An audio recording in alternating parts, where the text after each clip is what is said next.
This video is my first preview of the Ravens Week 2 matchup against the Cleveland Browns. Of course, Baltimore is a huge favorite.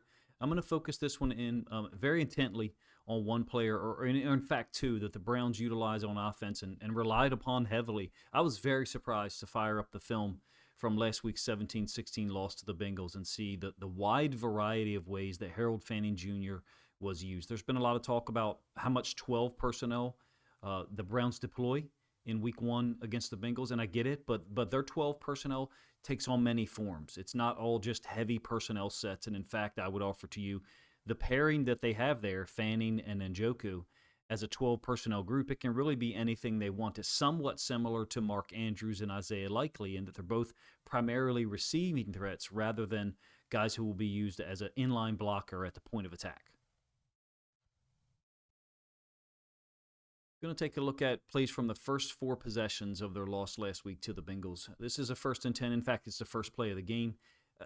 Njoku is obviously a very dangerous player, but Fannin, it's remarkable how many different places he was used.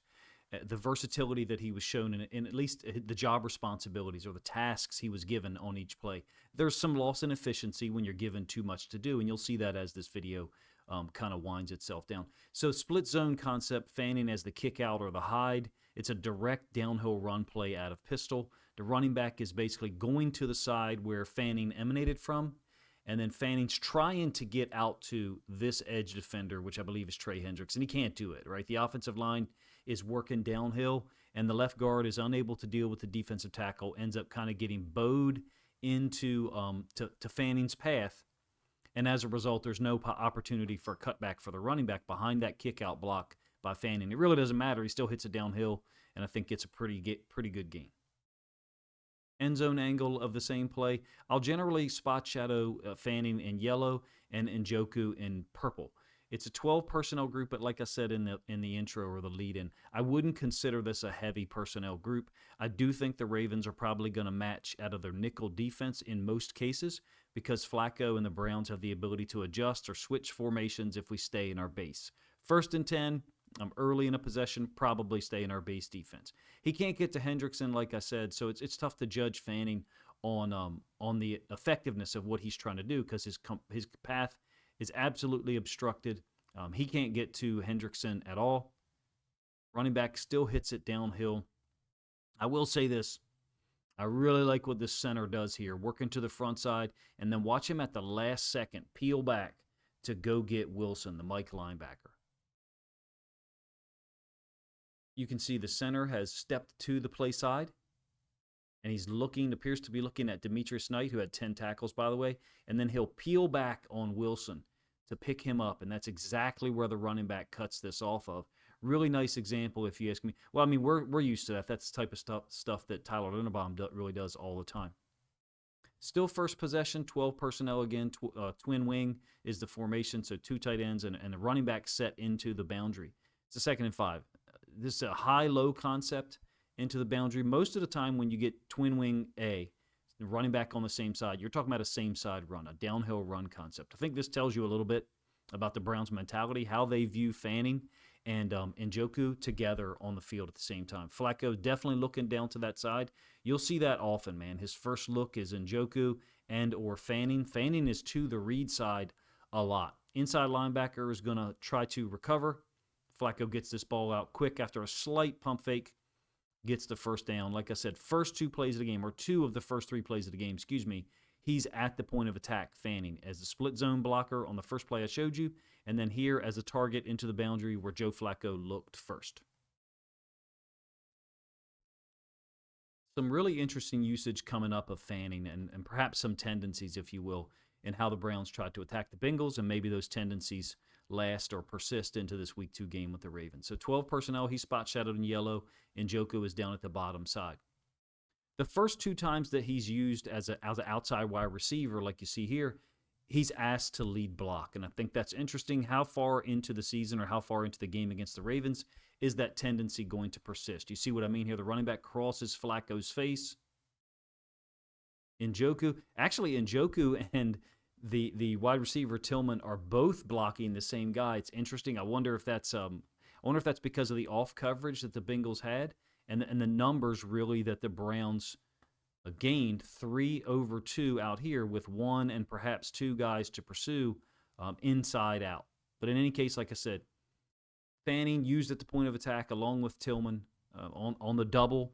Not sure if it's intentional. I've seen it before and it always looked accidental to me. It could be related to the fact that the Bengals are in off coverage there and almost outnumbered. We're 5 plays into the game, and Fanning has 3 different tasks so far. That's super interesting for me as a rookie tight end. First of all, I think it says a lot about him, what the Browns expect of him, what they think he can get accomplished. I also speculate or wonder what it says about Njoku. They don't use him like this. They don't ask him to do these things. He's a great receiving threat, especially on underneath stuff and yards after the catch.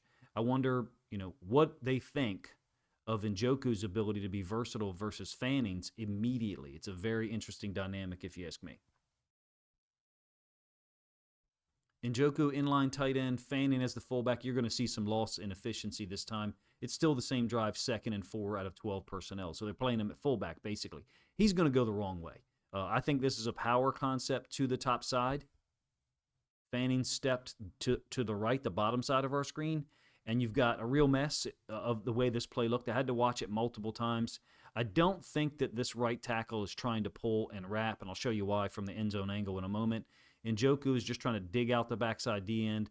Guard is pulling and kind of wrapping, kind of a skip step. I think that Fanning is supposed to kick out to that side. I think we're supposed to be seeing power up to the top side. The first time I saw it, I thought, okay, maybe this is counter, and the D tackle just penetrates. I'm really not sure. It's a bad rep, right? I'm just still kind of shocked at the usage on the first possession, really. Maybe these are scripted plays, right? And so he felt more prepared, and they got away from that extreme versatility as the game went on. I think it really speaks to the fact that he must be executing and doing a great job in practice to get all of this thrown at him in week 1. There's Njoku, and on the backside, like I said, he's just going to try to dig out a defensive end on the backside. Fanning is the fullback. You kind of can't see him. The way that this looks, once it's snapped, we'll talk about the guard is pulling, and then this is the right tackle. So I'll pull this back a couple of times. I don't think this is counter, but if someone wants to correct me, they're more than welcome to do that. They're both reaching their arm out, 77 and 78. I wouldn't think that 78 is trying to loop if he peels back onto a backside DN. And to me, that means this is power. So guard, pull, and wrap, Fanning, kick out, and then running back through that space. Actually, that's not his path. It's more of a downhill path, and then Jay out, what would be underneath of Fanning's kick-out block. I wonder what Fanning sees right now that causes him to kind of slow up and adjust back to the backside. Also, I wonder about their play calls. What do their play calls sound like that on the first drive of the game? I mean, you wouldn't expect this, right? You wouldn't expect an NFL team to make that mistake. At least I don't, even with a rookie out there on the field.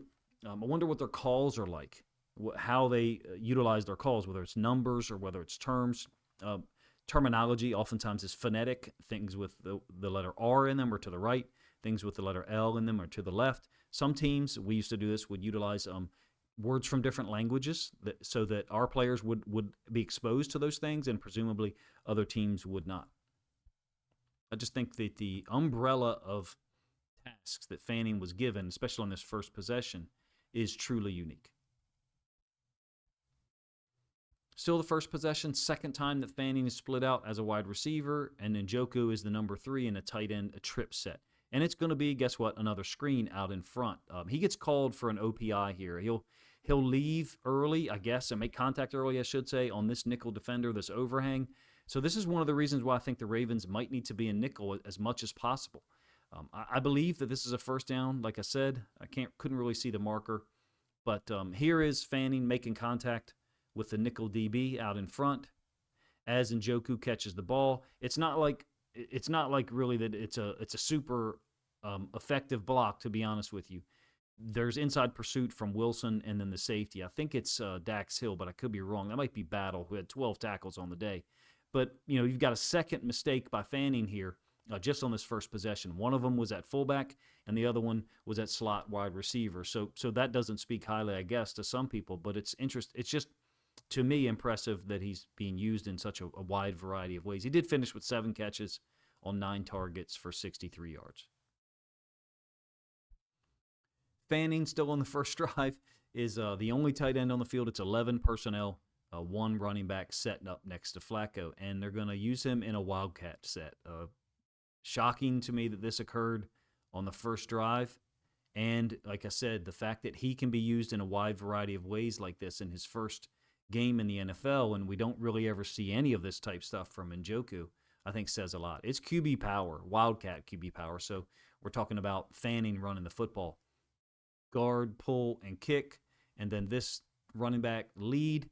If it weren't for, again, I think it's Battle here, if it weren't for his location and his alignment, then it's possible that this play kind of gets downhill a little bit better. Here's where Battle ended up. Knight is also there, the rookie 44. Knight had 10 tackles, and Battle had 12. Battle actually had 12 tackles, a pass defense, an interception that you'll see in a second preview that I'll put out Saturday morning. Those two guys really came out on fire. Kind of cool to see from a Jordan Battle perspective, because I know he's had some criticism in the last couple of years. Fanning's actually not on the field here. This is the third possession.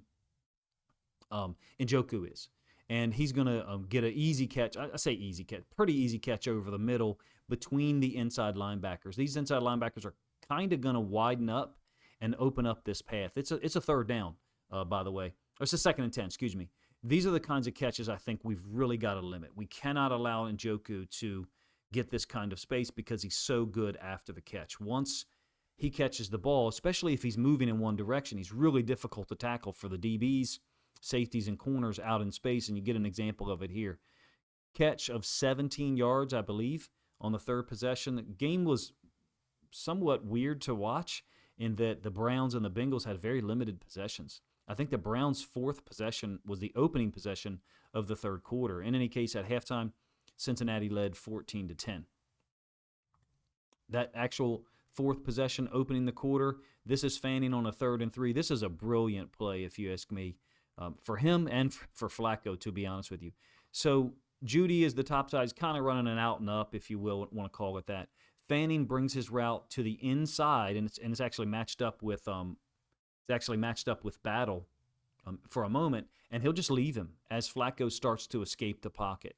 There is an inside linebacker blitz here that is kind of disrupting Flacco's pocket or Flacco's ability to see things, and then this is Fanning bringing his route into the middle of the field, like I said, against Battle, and then as he recognizes that Flacco's escaping, great play, if you ask me, as for a rookie to be able to adjust like that in the middle of the play. He's a serious threat. I remember seeing his numbers from Bowling Green last year. I didn't really pay attention to college football in 2024. Didn't have time. This year I'm making an intentional effort to do so. This is a guy that I think possibly lasted too long in the draft. Same play, end zone angle. Battle is off screen to our bottom left, so you don't see him. But he's going to bring his route to the middle of the field, and as Flacco escapes, perceived pressure by Logan Wilson taking on the running back, then here is Fanning at the bottom side of your screen. You probably just catch a little bit of him with Battle in trail. Really nice job to move, to lose Battle, I should say. Catch the ball in rhythm with his hands and go get a first down. Like I said, this is the first possession of the third quarter. It's a really savvy play for a rookie, if you ask me. We know that Flacco is incredibly calm in those moments, in pretty much all moments. But, I mean, the Ravens might need to put Hamilton down more often this week, in my opinion, meaning they might need to move him down closer to the line of scrimmage. And I don't know how we do that. I don't know who we put on the field in order to do that. He's a tremendous asset. I wonder if it's going to be Marlon on Fanning in certain moments and Hamilton on Njoku if we want to play man. So that means, nickel defense with Marlon in the slot. That's just one of the things I'm speculating about. I'm wondering how the Ravens will match up when they choose to play man. Browns actually take a 16-14 lead here in the third quarter. Like I said, that opening possession. This is 11 personnel. Fanning is the only tight end on the field, so Njoku is off. And he's going to block or chip down on the defensive end and then release out into the flats. The physicality here, I think, is what I like. The chip, I always try to make note of how many players someone makes contact with. Chips the defensive end. I'm not sure who that is. I think it's 59. And then Flacco is looking downfield again to the right-hand side. I'm impressed and intrigued with how often Fanning is at the read, how often he's part of the first aspect of the read. Judy would be late here coming across the middle. Looks like to me a clear out route or possible deep check to Tillman going up the field. Flacco quick through his reads, gets the ball to Fannin, who breaks this tackle. And this kind of reminds me of Isaiah Likely, the ability to not just break tackles, but then play really physical and strong and knock Logan Wilson on his backside. It's a 7-yard game, but I think it just shows he's not playing around. He's a physical dude with a great skill set and great talent. There was a penalty on that play, creates a 1st and 20, and this, I think, is a route that the Ravens absolutely have to defend. Whatever goes on in here from a communication standpoint, from an organization and communication standpoint, has to be tight this week. And I wonder if there needs to be an alert when Njoku lines up here tight to the formation into the boundary. He's really good with the ball in his hands once he gets ahead of steam. Here's the route that we're talking about. It's kind of like an underneath drag. You do get what I think essentially works out as a clear out route by the number 3, and then later in breaking routes by the number 2 and the number 1. They seem to like these play calls to Njoku when it's like 1st and long, 2nd and long. Over the last couple of years, this is what I feel like I have seen a lot, even against the Ravens. So here's that clear out route that I talked about from the number 3 that's kind of holding this defender. And maybe that defender's stepping too far, and Njoku just runs onto the open space. It's too late to recover here, in my opinion, to get to him. Njoku's already built up that head of steam. Flacco's going to throw the ball out in front. Our communication, our ability to handle the threat that Njoku is, and now it's exacerbated by a talented guy like Fannin. I mean, we didn't see Fannin make any plays down the field. So, maybe he's not capable of doing that, right? I get it, but they had 10 catches as a group, as a tandem. I think they present a lot of danger. It's not that the receivers, Tillman and Judy, can't play. It's not what I'm saying at all. I just think these two tight ends, at least based on the film from last week, they're a big part of what the Browns want to do. 4th possession still, like I said, they go down and take a lead. This is 13 personnel, so it's a 3rd tight end down here to the bottom side. This is a very Ravens-esque play, almost Greg Roman era type stuff. Fannin and Njoku are at the top side of the screen, both set into the boundary since the ball is on the right hash. So 13 personnel, we would, of course, be in our base defense. So here's the route combination that you're getting, like I said, that emanates from up here on the top side. And it's where, surprise, surprise, it's where Flacco looks first. Njoku running kind of like a seam, bending it to the inside. A little bit of an out and up by Fannin, if you ask me. So there's Joe clearly looking in here to the middle of the field where Njoku is. I guess he feels like this safety is going to be able to make a play, and possibly this inside linebacker or second-level defender is in the window a little bit. Fannin working his way up the field. Joe doesn't, like it at all. Once he's got some pressure, throws the football away. I'm just pointing out to you that I think it's important that Joe's first read is on these guys a lot of the time. I did cut up like 45 plays. We know Joe's going to throw the ball. They had 10 catches on 15 targets last week. To me, we need less efficiency from their tight ends. So we can't have them be at 60, 65% efficiency in terms of catches to targets. Joe's going to throw the ball. I think we've got to get them to 9 catches on 16 or 18 or even more targets. And it's 50%. That's probably a little bit unrealistic to your tight ends because to some extent they're checkdowns. That's my point. These aren't checkdown guys in this offense, at least as it presented itself last week against the Bengals. Last play, this is the 4th possession. I'm not going to show you the touchdown. Joe actually throws 2 interceptions later. They're both deflected, hit off receivers' hands. May or may not have been a miscommunication between him and those receivers. And this is Fannin. Their usage of him on this 3rd and 3 is really cool as a rookie. He's pinning down on the defensive end. This is pin, pull, pitch. We run this play. We've run it for the last couple of years, last 3 years, I guess, at this point.